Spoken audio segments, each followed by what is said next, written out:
Feliz tarde, mis queridos socios de aprendizaje. Bienvenidos a Desafiándote, su programa de los jueves y los viernes a la 1 de la tarde, hora de Nueva York.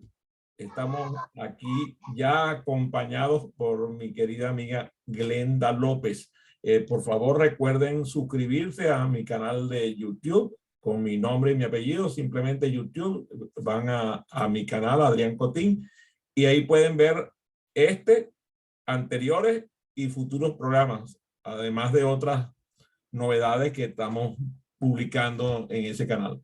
Bienvenida, mi querida Glenda, ¿cómo estás? Muy bien, Adrián. Muchísimas gracias por la invitación. Feliz de estar aquí contigo en tu programa. Muy bien, muy bien.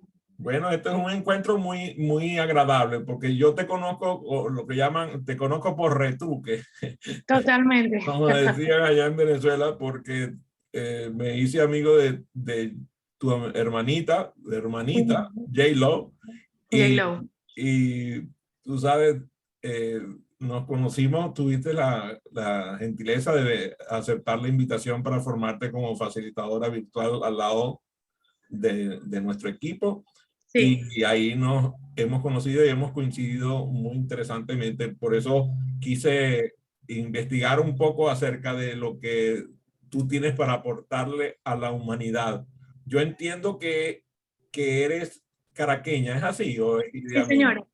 No, totalmente. Caraqueña de pura cepa. Sí.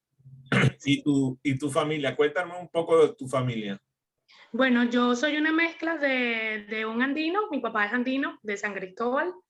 Y mi mamá es... Para aclararle al público que no está familiarizado con Venezuela, andinos son las personas que nacieron en la cordillera de los Andes, En donde la en cordillera. Venezuela tenemos 3 entidades federales que son Táchira, Mérida y Trujillo. ¿Y de cuál Exacto. de ellas es tu papá? Es de San Cristóbal, realmente, de Táchira, De sí. Mi Táchira. papá es de Táchira. Sí. Y mi mamá es de Yaritagua, de Yaracuy, del estado de Yaracuy. Pero ellos se vinieron acá a Caracas, que cada uno por su lado, se conocieron aquí, y yo nací en Caracas, en la maternidad Santa Ana, en San Bernardino específicamente. Qué bueno. ¿Y dónde te recibiste profesionalmente? Yo soy egresada de la Central, de la Universidad Central de Venezuela, en educación, en una mención que se llama Desarrollo de Recursos Humanos, que nos especializamos en lo que tiene que ver con la formación en las organizaciones, todo lo que tiene que ver con la educación en las empresas. Okay. ¿Y cómo fue que escogiste esa carrera? Bueno, fíjate que escoger esa carrera fue un poco del destino, ¿no? Porque cuando yo me gradué de bachiller, yo salí becada para la Católica, con una beca completa. Saliste becada. Sí. Tú sabes, esos son términos que mucha gente no conoce. ¿Cómo es eso que saliste becada? Tenía Te una salió beca una caja completa. de ACE, en Sí, una no, caja no, yo venía de un colegio y tenía beca completa para estudiar ingeniería. Y me fui a la Católica a estudiar ingeniería. Y que va, no vivida, no vivida con esa carrera. Fue un trauma muy feo para mí porque yo venía de ser muy buena estudiante y cuando empecé a ver ingeniería, yo veía 11 materias y pasé una sola, me acuerdo. Y bueno, eso fue para mí traumático. Y yo había salido en la central por CNU, o sea, había salido por mérito académico y tenía ese cupo allí como congelado. Y entonces, bueno, mientras pasaba el despecho de la otra universidad, decido irme a la central a empezar a estudiar educación y me enamoré de la carrera desde el momento 1, completamente enamorada de mi carrera. Y bueno, nada, me ¿Y gradué quién en te 5 había años. sugerido que tú servías para ingeniera? Yo, bueno, las pruebas estas que te hacen en el bachillerato, ¿sabes? Y que de actitud académica. Decían que yo podía ser un ingeniero o médico, me recuerdo que fueron varias cosas. Y bueno, nada, yo tenía esa beca allí que había presentado y me habían becado completamente, no iba a pagar nada y me quedaba cerquita de la casa y bueno, listo, me fui para allá. ¿Quién daba esa beca? La daba la Universidad Católica. La Universidad Católica en A ese la momento. propia universidad, Sí, por claro, claro, excelencia claro. académica. Por excelencia académica, sí, claro. Por excelencia académica. Yo fui, metí mis papeles, hice una prueba, te hacen como un estudio y estaba totalmente con una beca completa. Que bueno, por cierto, para aclararle al público que no es venezolano, el CNU es el Consejo Nacional de Universidades, que es el organismo nacional que indica a qué casa de estudios puede Exacto. acceder un estudiante en la educación pública. Las personas Exacto. pueden escoger su universidad privada a donde quieran, pero la pública se la asigna el CNU, o se la El asignaba, no sé CNU. cómo será ahora, ha cambiado mucho eso. Sí. Bueno, cuéntame entonces, entraste en la Universidad Central de Venezuela, Sí, la señor. UCB. La UCB, exactamente. Muy bien. Y entraste en la Escuela de Educación. En la Escuela de Educación, sí. Ajá. Cuando estudias educación, estudias unos años que son básicos, ¿es correcto? Sí, 3 años que son básicos para todas las menciones. Exactamente. Ajá. Y entonces seleccionaste de las varias opciones, seleccionaste exactamente cuál. La de Desarrollo de Recursos Humanos, se llama así, Desarrollo de Recursos Humanos. Y Entonces, como, en esa mención nos capacitan para ser como los educadores en las organizaciones, con un papel importantísimo en todo lo que tiene que ver los planes de carrera de las empresas, los levantamientos de necesidades de formación, todo lo que tiene que ver con desarrollo organizacional. Todas esas áreas las tocamos en la mención a la que soy egresada. muy bien. Y, y tú, ¿qué sentías que ibas a hacer cuando te recibieras de la carrera? Bueno, yo estaba súper clara de que iba a trabajar en una empresa precisamente en esa área. Yo venía de mi infancia, cuando yo me crié en La Vega, hasta que me mudé de allí, y yo participaba en un grupo voluntario de un cura, que se llama el Grupo Utopía de La Vega, y yo di clase de manera empírica mucho tiempo, y siempre lo disfruté. Entonces, bueno, aunque esta mención no es para dar clase en aula, el camino de mi profesión, cuando entré luego a las diferentes empresas, me llevaron a convertirme en una facilitadora organizacional. Entonces era como mi camino, o sea, no había manera de que me desviara de eso que había sido siempre algo que disfruté mucho, que era dar clases. Solo que ahora pues estaba enfocado a personas adultas en las empresas. Muy bien. Como sabes, pues tengo predilección por las personas que se forman como facilitadores por los años que tengo dedicado a ello, ¿no? Tengo desde hace más de 30 años formando facilitadores. Entonces, a mí me gustaría que me dijeras qué aprendiste sobre facilitación de aprendizaje que no te lo enseñó la universidad. Fíjate, una de las primeras cosas que aprendí es que el foco está en el participante. Eso no lo aprendí en la universidad. En la universidad estaba como mucho más la visión de la organización, ¿no? Como del patrón. Sí, obviamente me dieron una cantidad de herramientas. Sin embargo, siempre estaba como la vista puesta en lo que quería la organización. Sin embargo, después que me formé contigo y otras formaciones que hice, me hicieron mirar que el foco siempre está en el socio del aprendizaje, no en la empresa como tal. Y otra cosa que aprendí es que a veces la persona o la gerencia, en este caso, no tiene muy claro cuál es la real capacitación o la real formación que necesita o el equipo de trabajo o el colaborador. Eso también lo aprendí en todo el proceso que he vivido desde hace más de 20 años que me gradué. ¿Y cuál fue tu primera actividad laboral? Yo saliendo de allí estuve contratada por PDVSA haciendo un proyecto cuando PDVSA estaba Déjame, supervisada. aclaramos al público que PDVSA es la empresa de petróleos de Venezuela, una empresa de tamaño mayúsculo, sobre todo en la época en que ella trabajaba allí. Era la tercera compañía más grande del mundo en producción de petróleo y gas. Exacto. PDVSA son las siglas de Petróleos de Venezuela. Ajá, Exacto, entonces, estuve allí como diseñador instruccional, me contrataron por casi 2 años y luego de ahí fui al IESA, al Instituto de Estudios Superiores Administrativos, el que está arriba en San Bernardino. Y bueno, ahí estuve también 1 año y medio como diseñador instruccional y tuve el placer y la dicha de estar muy cercana a todos los expertos del IESA, ¿sabes? Entonces, bueno, es sentarme con ellos porque claro, a lo mejor tú eres un experto en economía y sin embargo no tienes como la habilidad, ¿no? De poner eso en unas láminas y de la andragogía que está detrás de eso. Entonces, bueno, estuve 1 año y medio acompañando a todos estos profesores excelentes. Y luego de allí, yo cada vez que pasaba en el carrito, que en ese tiempo no tenía carro, que iba subiendo hacia San Bernardino, veía la torre de la electricidad de Caracas. Y yo decía, yo tengo que trabajar allí. Decía yo en algún momento tengo que trabajar allí. Y tal cual. Mira, hubo una forma que mi currículum llegó a la gerencia de talento humano y me llaman de la electricidad de Caracas, precisamente para irme a la gerencia de talento humano, a la división de formación. Y bueno, eso fue el comienzo de digamos que mi trayectoria de más éxito. Bien, hay una voz sonando, creo que Jennifer. Silencia tu sesión, por favor, Jenny. Vamos a ver, déjame quitarle el sonido a Jenny, que puede estar. Jenny, sí. Cuando vayas a necesitar hablar, me avisa que yo te quito el mute, ¿ok? Muy bien. Sí. Fíjate, ¿trabajaste para qué filial de Petróleos de Venezuela?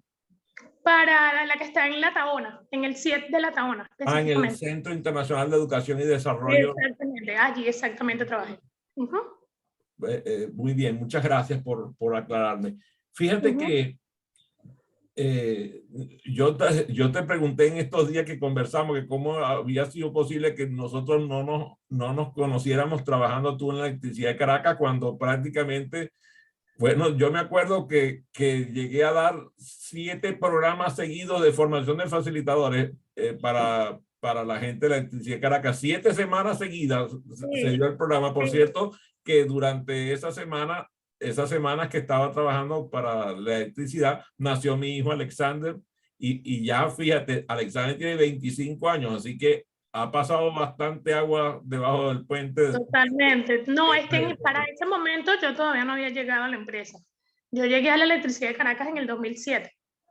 Sin embargo, un hombre era referencia allí, porque cuando yo llegué precisamente al área que contractaba las didácticas y que hacía los planes de formación, y había papelería tuya. Y bueno, ya después, luego, por referencia de mi hermana, te conocí, ¿no? Pero sí sabía quién eras tú. Qué bueno, qué coincidencia. Por cierto que con J-Lo, tu hermanita, pues siempre los encuentros fueron fabulosos, nos divertíamos muchísimo porque hicimos unas cosas maravillosas de educación para la empresa donde ella laboraba. Más bien, mi corazón la echa mucho de menos, así que bueno, menos mal que se conectó hoy para que esté aquí con nosotros y compartir con ella. Oye, ¿cuál fue el desafío más importante que te tocó vivir cuando saliste del ambiente académico al ambiente laboral? Oye, el desafío más grande que tuve era que la electricidad de Caracas, en la gerencia de talento humano, eran muchísimas personas, eran casi 100 personas. Y yo venía de un equipo de trabajo de 7, de 8. Y aquí tenía que relacionarme además con todos los demás procesos. Yo estaba en el proceso de formación y a ti te hacían como unas pasantías y pasé por todos los procesos, porque había una máxima que tú tenías que saber un poquito de todo. Entonces estuve un tiempo en compensación, un tiempo en beneficios, un tiempo en calidad de vida, y eso fue maravilloso.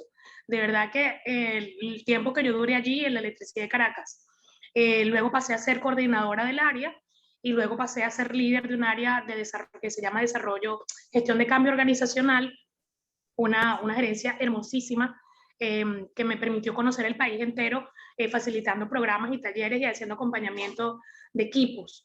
Y de verdad que esos 13 años que yo estuve en esa empresa han sido para mí la escuela más impresionante a nivel tanto personal como laboral.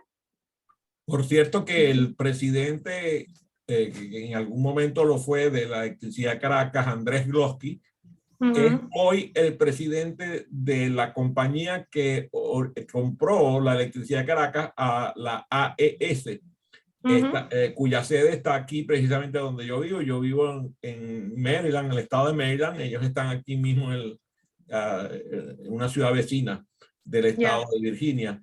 Y él es el presidente mundial de AES ahora, así que debió ser muy buen presidente en la electricidad de Caracas para que llegue a ser el presidente mundial de esa compañía, que es la más grande del mundo en distribución eléctrica interesantísimo el personaje Andrés Glosky. Yo tuve el orgullo de conocer a su señor padre y compartir con él en la directiva de la Cámara de Turismo de Caracas, porque él estaba dedicado al negocio de turismo. Así que Andrés Glosky, pues es un orgullo para los venezolanos que ahora ocupe esa posición a nivel mundial.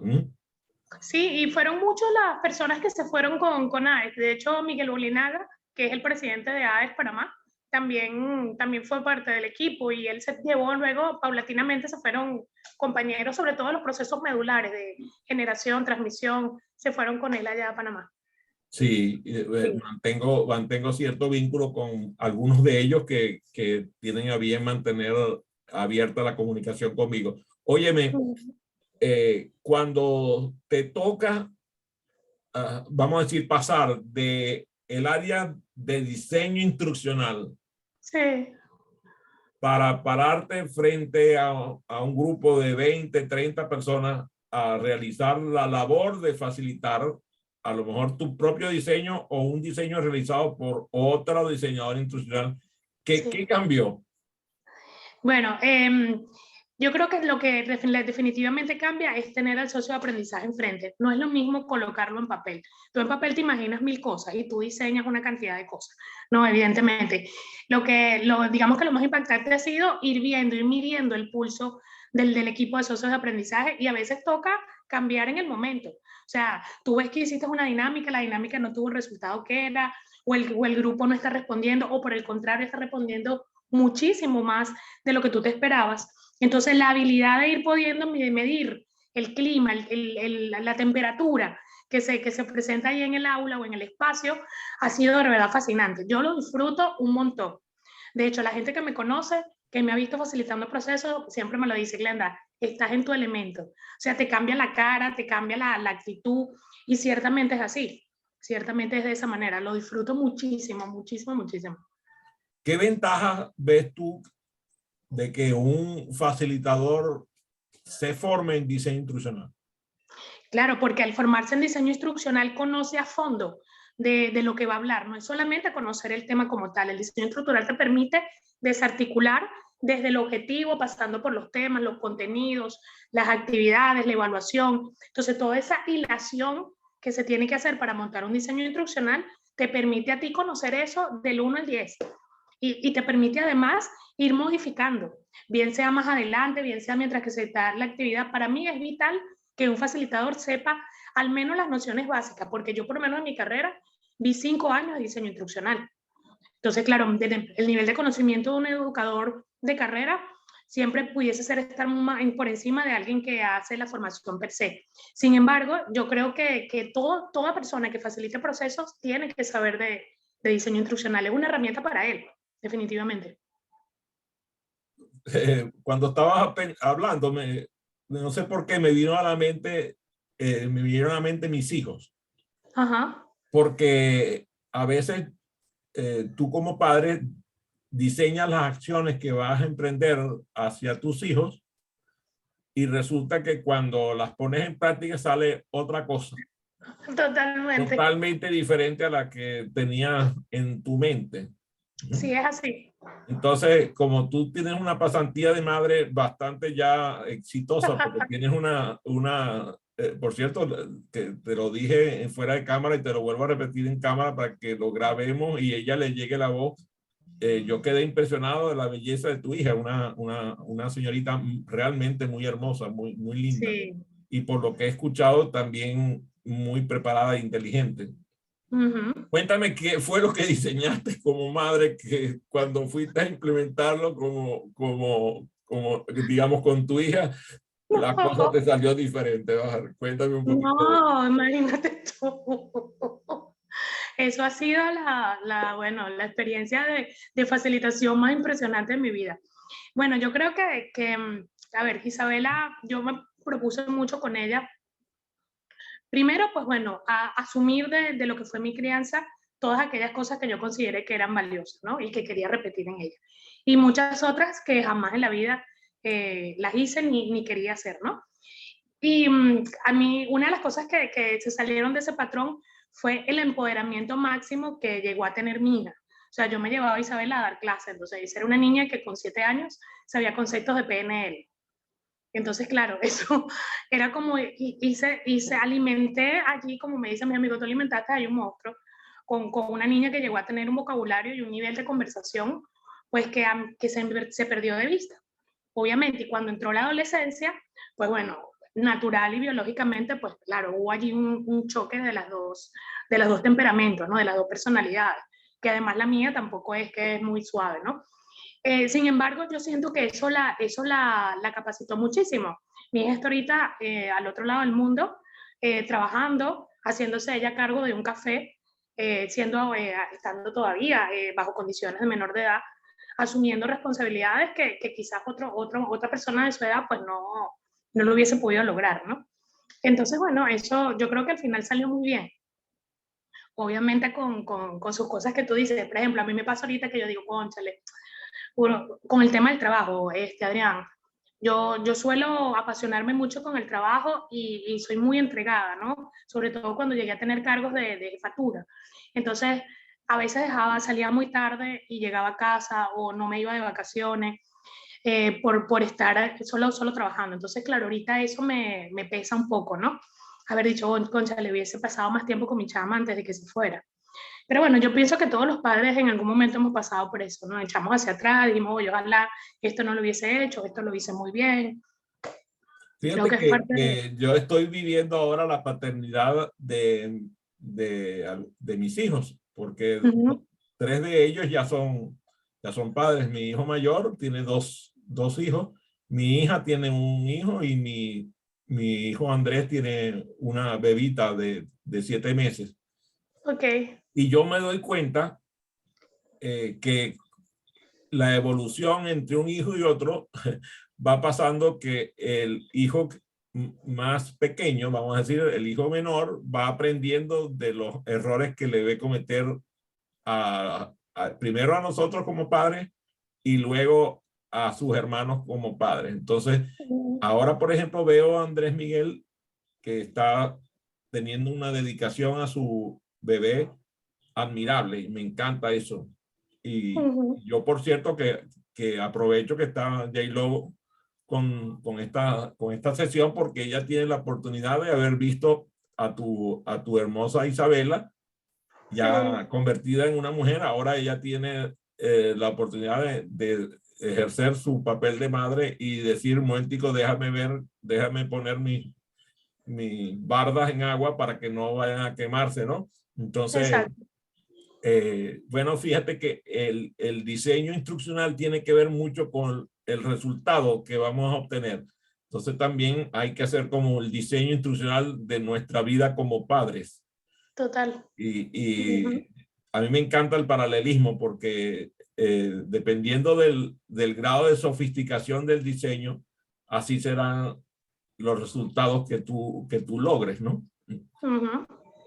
Mira, cuéntame, ¿qué ves que ha evolucionado después de la pandemia respecto al diseño instruccional?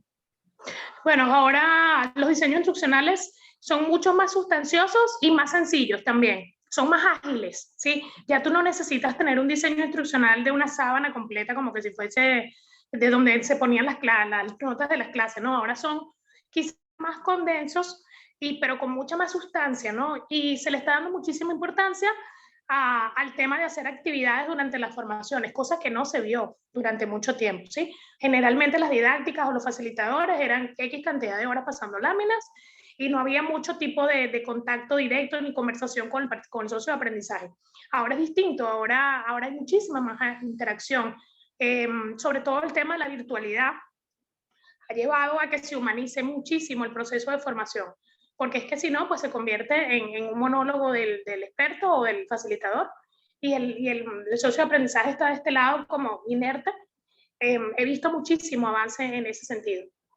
Fíjate que lo que acabas de describir es lo que llaman algunos la muerte por PowerPoint, porque prácticamente hacen que el socio de aprendizaje, primero no sea socio de aprendizaje, sea participante, y que se siente con un disfraz de ladrillo a ver a un docente pasar láminas y ni siquiera le ven la cara al docente, porque el docente proyecta en la virtualidad y proyecta la transparencia y él no aparece en cámara. De hecho, yo he visto presentadores empezar desde la primera hasta la última transparencia sin mostrar su rostro directamente en pantalla, sin un PowerPoint. Sí.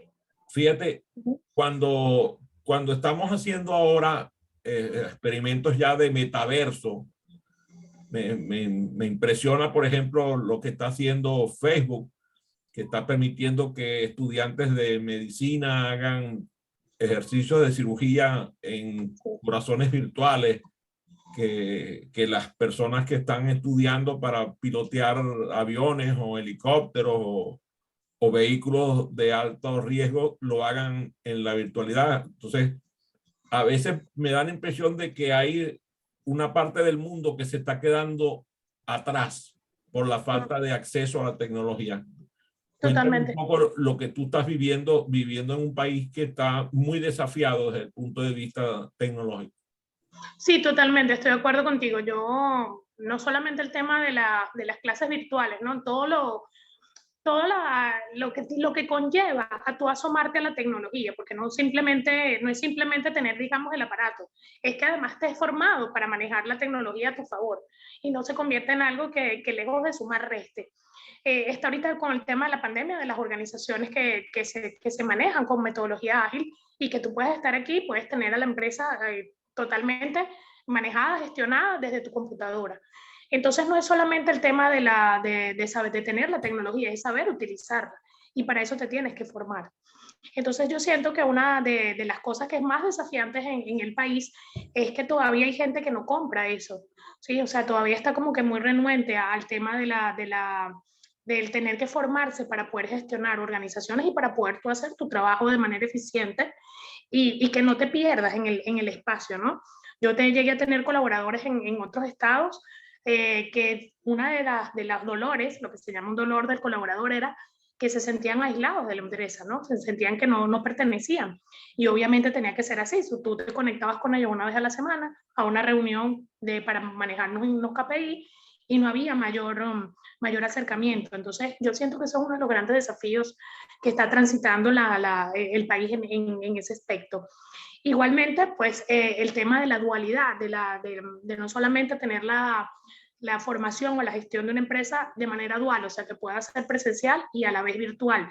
Eso también está representando un desafío para las organizaciones y para el mundo de las empresas que no se quieren quedar, Adrián, porque, a ver, los estudios dicen, este año los estudios dicen que las empresas que no inviertan en tecnología, por ejemplo, y en formación en esas áreas, van a desaparecer, porque es que el mundo se las va a comer. O sea, no va a llegar un momento en que no va a ser opcional, sino el que no esté montado en esa ola no va a poder surgir. Entonces ya yo siento que el tema de que ya tiene que ser agenda para todas las empresas, no puede dejarse ya colar. Déjame aclarar para las personas que no conozcan las siglas que utilizaste, KPI. La traducción de esas siglas en inglés es Key Performance Indicators, son los indicadores de desempeño que se llevan dentro de las empresas. Gracias. Fíjate, cuando estamos hablando de educación virtual, estamos hablando de Internet. Estamos hablando ya incluso de Internet 2. Estamos hablando de plataformas de web que están siendo desarrolladas hoy para crear nuevas web totalmente diferentes. Sí. Mientras tanto, hay países, y cuento nuestro país, Venezuela, cuya señal de Internet a veces es tan precaria que yo hago la broma de que el proveedor es Dios. Porque digo que la gente se conecta cuando Dios quiere para tener la señal de Internet. Entonces, ¿cómo ¿cómo piensas tú que se puede superar una crisis como esa de ausencia de recursos para educadores que están queriendo mantenerse en la cresta de la ola? Sí, yo pienso que ahí tiene que jugar mucho la creatividad del facilitador, ¿no? O del experto de contenido, la persona que está dictando la formación, y crear repositorios de información. Es decir, a mí me ha servido mucho tener plataformas en las cuales haya información respaldada. Entonces, bueno, en el momento del participar, el socio de aprendizaje quizás no se puede conectar, no puede estar presencialmente, sin embargo, él sabe que la clase va a estar en un lugar, que el material va a estar en un sitio. Los grupos de Telegram se han convertido para mí, por ejemplo, en una herramienta valiosísima, porque, bueno, el Telegram permite una comunicación lo más cercana posible con el socio de aprendizaje, y esos círculos de formación en el cual hay 20 personas, que a lo mejor 12 son de otros países, el intercambio que se suscita ahí, ¿no? Entonces, bueno, un reto del facilitador es estar en constante formación y en constante comunicación con este grupo de socios de aprendizaje, y poder tener ese otro material que le va a servir a él para irlo revisando, para irse formando mientras que logra conectarse a la clase virtual.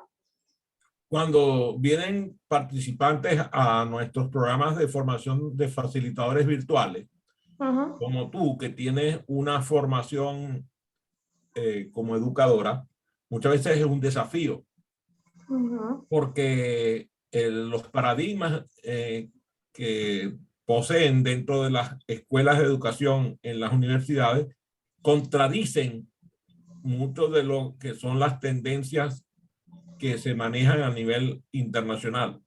Sí. ¿Cómo has hecho tú para evolucionar de lo que a ti te dieron como verdad para ir a buscar una verdad distinta? Bueno, yo he sido muy afortunada en ese sentido, primero porque yo hasta hace poco estuve trabajando en una empresa, en una escuela de formación en línea de negocios digitales, en la cual tuve la oportunidad de formar equipo con gente que tenía 17 años, 20 años, 30 años, o sea, había un cúmulo de gente, además extraordinariamente genial y brillante, y claro, para poderle seguir el ritmo, yo me tuve que montar en la ola yo. O sea, yo siempre lo digo, yo me tuve que desarraigar de un montón de creencias de cómo yo creía que tenía que hacer mi trabajo, y poderme buscar información, formarme. Por eso es que hago luego la formación contigo, estoy constantemente leyendo, constantemente metiéndome en podcasts, o sea, cualquier cosa que me permita a mí estar como sí, en el auge de lo que está, ¿ok? Y otra cosa que me ha servido es permitirme educar. Sí, porque el ego te puede hacer una mala jugada allí, ¿no? O sea, si yo llego y me pongo, bueno, es que me vas a venir a enseñar a mí, yo que soy educadora de la central, o sea, no. Cualquier facilitador que venga desde allí, poco es el aporte que va a hacer, porque es que el mundo sigue cambiando y va a seguir evolucionando. Y si tú sigues con tu libro aquí abajo, pues probablemente eres tú el que va a terminar desapareciendo, porque la corriente sigue, sí, o sea, no hay manera de detenerla ya. Entonces, eso, pues primero rodearte de gente que esté como empapada y que también quiera buscar y que también quiera aprender. Y lo segundo, tener la humildad y la capacidad para dejarte enseñar, ¿no? Para dejarte educar. Cuando las personas acuden a los programas, tanto presenciales como virtuales, que nosotros presentamos, uno vamos a decir, de la inquietud que nos queda dentro de nosotros mismos es, ¿será que van a utilizar lo aprendido? Totalmente. Dice Robert Pike, dice que la gente no sabe lo que sabe hasta que le toca colaborar en el aprendizaje de otros. Cuéntame Totalmente. que es tu experiencia de haber utilizado estrategias donde el socio de aprendizaje es quien realiza la labor de facilitar el aprendizaje para el resto de sus compañeros. Sí, ese ha sido mi, digamos que el dogma que he tenido yo desde hace mucho tiempo, ¿no? Tú llegas, evidentemente, volvamos al diseño instruccional, tú llegas con una estructura hecha, obviamente, ¿no? Porque no puedes llegar de la nada. Sin embargo, el socio de aprendizaje se apropia de su ritmo de aprendizaje y se apropia de cómo lo quiere mirar. Y cuando tú te vienes a dar cuenta, él es el que está guiando el proceso de aprendizaje.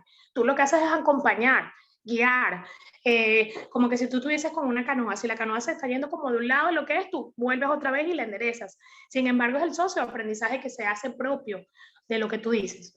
Yo cuando empiezo mis talleres, Adrián, con mis formaciones, yo siempre digo, existen 3 tipos de participantes, digo yo. Un participante que solamente está el cuerpo allí. Entonces, el participante está haciendo así. Está disfrazado de mobiliario. Sí, el sonrito, y tú volteas y te hace así, y tú juras, ¡oh, me la estoy comiendo!, ¿sabes? Pero es su cuerpo el que está ahí nada más, él no está. O sea, él está solamente, está un participante que se tripea la formación, está ahí y disfruta, no sé qué, y sale y llega a su casa y la esposa, el esposo, el hijo le pregunta, ¿y cómo estuvo el curso? ¿Cuál curso? Ah, bueno, sí, hablamos de no sé qué cosa. Y hay un tercer participante que se apropia y hace que todo ese conocimiento empiece a formar parte de sí mismo. Yo siempre le digo a los participantes, a los facilitadores, a los socios de aprendizaje, yo no soy responsable de ninguno de los 3 participantes. Eso está en ustedes. Sí, yo voy a poner lo máximo de mí, yo voy a estar estas 8 horas, estas 16 horas, estas 24 horas totalmente para ustedes. Y de hecho es así. Ahora, lo que ustedes hagan con eso. Sí, porque el aprendizaje de los adultos ha traído muchísima, y otra vez la humildad, ¿no? Al final el otro es el que decide si eso que tú le diste te lo compra o no. ¿Sí? Es como que si tú hicieras una torta de chocolate con los mejores ingredientes, siguiendo la receta paso a paso, no sé qué, pero el que se come la torta es el que te va a decir. ¿Me entiendes? O sea, y a lo mejor tú lo hiciste con toda la buena intención y el que se la come te dice, mira, esa torta estaba seca. Igual pasa con los procesos de formación, sobre todo las competencias que yo trabajo, que son competencias, digamos que menos medibles a simple vista, como por ejemplo un curso de Excel. Lo que yo trabajo, que tiene que ver con trabajo en equipo, con comunicación, con resiliencia, son competencias que a la persona las tiene que trabajar en sí misma. O sea, tiene que hacer un trabajo en sí mismo primero para poder que luego la organización mire que cubrió la brecha de esa competencia. Entonces hay mucho trabajo del otro. Y claro, ¿cuál es mi trabajo también? Poder encender en el socio de aprendizaje el deseo de aprender y el deseo de llevar eso a su vida. Obviamente es así. Me hiciste recordar las fiestas en nuestro país. Las fiestas, dicen que fiesta de cumpleaños sin pequeños no es fiesta, ¿no? Entonces, cuando tú vas a la fiesta, te pasan la bandeja con lo que nosotros llamamos en Venezuela los pasapalos, que le llaman boquitas, tienen diferentes nombres, pero simplemente es lo que se sirve en una fiesta para acompañar a las bebidas. Entonces, yo siempre digo que nosotros los facilitadores tenemos que recordar que tenemos que ofrecer la mayor variedad posible de pasapalos. Hay gente que se come solamente los pequeños, pero hay gente que le gusta la variedad. Entonces, la gente no cambia de conducta a menos que el cambio signifique una diferencia. Nosotros no somos más nada que creadores de diferencias para nuestros socios de aprendizaje. Si bien es cierto lo que tú dices, que el socio de aprendizaje es quien decide al final, pero nosotros tenemos que ser suficientemente flexibles para ofrecerles la mayor cantidad de variedades posibles para hacer más atractivo lo que ellos van a aprender. Totalmente de acuerdo, totalmente de acuerdo. No, y hay un montón de cosas a mirar. El lenguaje, las metáforas que utiliza. Por eso es que hay que estar con el ojo tan afinado y el oído tan afinado para ir midiendo lo que está sucediendo allí. Tú empiezas a ver las caras, la manera como sonríen. Por eso a mí me encanta saber de mis socios de aprendizaje todo lo que pueda saber de ellos antes de llegar a la formación. ¿Por qué? Porque me permite a mí diseñar conversaciones que puedan hacerle sentido al otro. Sí, sí, yo sé que hay gente que por ejemplo, yo siempre hablo del tema de leones y de navegantes y leones. O sea, eso logra un efecto. Tú ves que todo el mundo sonríe. ¿Por qué? Porque, bueno, eso forma parte de nosotros. O sea, es una manera de que al otro, ¿sabe? Cambia la actitud, sonríen. Ese tipo de cosas, tú como facilitador, te vas apropiando tú también de tus técnicas, ¿no? De cómo lograr enganchar al socio de aprendizaje para que te compre lo que le estás ofreciendo. Bueno, hay que aclararle al público que no es de origen venezolano, que está hablando de los equipos de béisbol profesional de Venezuela, de los cuales acaba de nombrar el mejor equipo de toda la liga, que es los Leones del Caracas, Y nombro a otro equipo que no quiero ni siquiera decirlo porque me puede traer problemas en mi corazón y en mi estómago. Pero bueno, hay gente para todo, dice por ahí, no hay gente para todo. Cuando empezamos a hablar de béisbol empiezan a salir las cosas diferentes. Eso es bueno, pues eso es natural, precisamente. Pero ¿por qué tú haces ese tipo de cosas, de comentarios? Porque tú sabes el efecto que va a tener en la gente. O sea, es como una chispa que inmediatamente se enciende. Bueno, estoy muy contento de haber tenido esta conversación contigo. Espero que te haya agradado la entrevista y que hayas tenido la oportunidad de hablar de algunos de los temas que te apasionan. Yo lo siento así por parte mía. Sí. Fue un gusto, un placer y un honor. Tus palabras de despedida. Bueno, Adrián, muchísimas gracias por este espacio. Yo te he reconocido públicamente en otras ocasiones. Adrián para mí es uno de mis mentores. Recibir formación de alguien que no solo tú le compras lo que está diciendo porque tú sabes que lo está viviendo, ¿no? Eso es lo que me ha hecho seguirte durante todo este tiempo. Y nada, feliz de poder estar en este espacio, que se sigan repitiendo. Yo siento que en la medida que la gente comprende que el facilitador es un ser humano igual que cualquier otro, es mucho más agradable el proceso de aprendizaje para todo el mundo. Así que gracias por haberme permitido este espacio. Gracias a todos los que se conectaron por las diferentes redes. Por favor, recuerden suscribirse a nuestro canal de YouTube y que tengan un fabuloso fin de semana. Igual, muchísimas gracias. Gracias.